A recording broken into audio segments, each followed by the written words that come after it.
Have you had a chance to think back about the season? No, not really. I mean, it's funny. I told them, yeah, it's just too fresh. And, usually I try to do like exit meetings the day of, and the next day I told them I don't want any until Monday, with the players where you sit down individually. Um, Overall, like the year was what it was. I mean, I couldn't be more proud of a group. We got out a lot out of them. We had a group that, other than Boban, I think every person started at least one game. I thought, with all the injuries and lack of practice because of injuries and because of the 45-day rule, not being able to get on the floor, the success we had is unbelievable. When I look back on the season, I'm going to look back at all those games we won against, look at the top teams in the West and the East. We beat them all. And that just says a lot about the character of this team and the toughness and the mental toughness of this group. So for me, I had a enjoyable year. Like I love, I've always liked coaching. I like coaching even in the down times because it's a grind.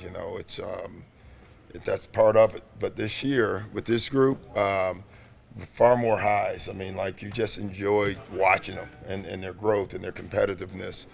Made you proud to be able to coach a group like that.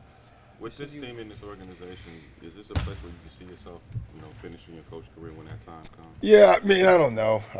Yeah, honestly, it's a place that I enjoy being at, and that enjoyment goes up and down all the time. That's just the way it does. But I like the changes that we've made, and I like where we're headed. You said this is one of the most enjoyable coaching seasons.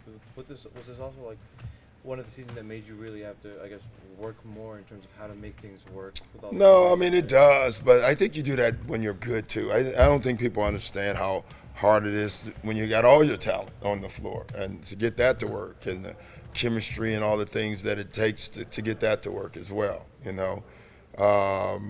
But you know, I've accepted a long time ago as a coach when you coach you work. You don't get a lot of rest. You work until it's over, and that season's over.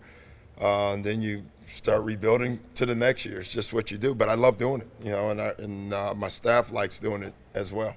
How much will you be involved in whatever decisions are made going forward? Same way. I mean, obviously, Lawrence and the staff that we brought in, it's so much more better input than honestly I ever had, and so I think that'll make us better overall. Do you have an idea yet? Like, we need this position to be filled to get better. Yeah, I mean, without saying, I do understand certain areas that we have to get better in. There's no doubt about it. And you can be good, but you need players to be great. There's no doubt about that. And we clearly have to improve in those areas. And we're going to do that. Can we do it this summer or next summer? We'll see. But we're going to do that. Last exit interview, you said that length and two-way players was something you guys needed.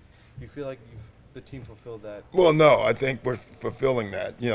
Everyone has a grocery list when the season's over. No one fills it completely. You're but it's still there. And those are things we still need. You and DJ had a moment last night. Mm-hmm. What can you say about him and his career? What you've seen from the time you got here to where he is? Just right growth. now? I mean, I couldn't be happier with a guy. Our first meeting, I always go back to our first meeting ever. I sat down. I didn't know DJ, and I had a list. I thought it took him aback at first, but it wasn't an ask. It was what you need to be list and what you should be list. And I just kept telling him that the word he always heard is, I'm not going to coach you to who you are today. I'm going to coach you to who I think you should be someday. And if you understand what I'm saying, that means coaching for you is going to be very hard until you achieve that. And he's basically gotten everything out other than the NBA championship. When I look back on that list, and I'm not going to go through the list, every goal that we set, he achieved every single one of them except for that one. And that's, to me, is the most important one. But the other ones are important as well. And so I'm just very proud of him. You know, we had a great relationship. That doesn't mean at times it was always nice, you know, but there was always a respect level. And he allowed me to coach him. And so I really appreciated that. And that's what that moment was about. You said had. Does that mean you expect him to go? Well, no, I mean, that's just how I'm talking, but I don't know. I mean, DJ, that's up to him. You know, we're going to try to do what we can to keep him. But at the end of the day, DJ has played himself into being a free agent, and he's played himself into the right to choose. That's why I've never had a problem with that. You know, when Chris left last year, that was his choice. He had the right to do that, you know. And, you know, guys make decisions for a lot of reasons, you know. Mostly, in my opinion, is even though they say different reasons, the reason is they think they have a better chance to win somewhere else or play better, play more minutes. That's usually what it is, or make more money. You know, it's those three things. And, you know, DJ will have that decision as well.